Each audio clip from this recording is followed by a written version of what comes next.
Ikaw, ikaw na nagsisilbing ilaw ng tahanan. Walang humpay na pangaral ang iyong binibigay upang hindi kami maligaw.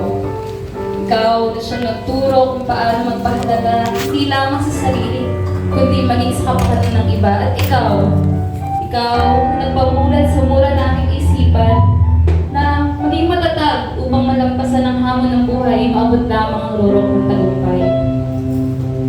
Ina, sa bawat araw na lumilipas, lalong tumitibay ang aking pag-asa na sa bawat hakbang ko sa buhay, ikaw ang aking gabay at patnubay. Naalala mo pa ba sa mga bawat araw na malungkot, sa mga oras ng bigati, sa panahon na natatakot, ang iyong mahigpit na yakap ang naging lunas upang maibsan ang bigat ng nararamdaman? Paano nga ba nang isang ikaw ay hindi hangaan? Madalas, makaramdam ng kapaguran pero para sa mga handa kang lumaban. Umiiyak pero di ka nagpapasindak. Marami man ang iyong pasan pero sa Panginoon lagi ang iyong sumbungan. Ikaw, Inay, ikaw, nagsisilbing ilaw upang magkaroon ng kaayusan ng ating tahanan.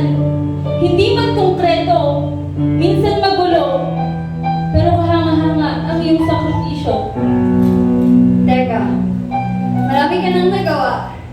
At lahat mo nito ay sadyang kahanga-hanga. Di man namin lahat mabanggit. Pero ngunit nais namin malaman mo kung ito'y aming batid. Sa puntong ito, nais namin ipabatid ang walang hanggang pasasalamat sa mga buting ina na walang sawang nagpaparamdam ng tunay at wagas na pagmamahal sa aming inyong mga anak na hindi batid or alintana ang hirap para mapaganda ang aming mga buhay. Kaya naman ikaw, ano man po ang tawag sa inyo, inay, nanay, ina, mami o mama, maraming salamat po sa inyong mga puting ina.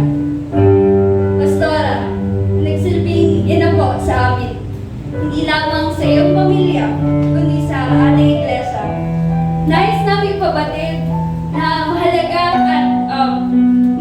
at hinahangaan ka sa iyong dedikasyon bilang pangalawa naming ina. At sa lahat po ng mga ina na kasama namin ngayon, sa mga bunihing ina na narito ngayon, tandaan niyo po na lagi kayo, tandaan niyo po na natatangi ka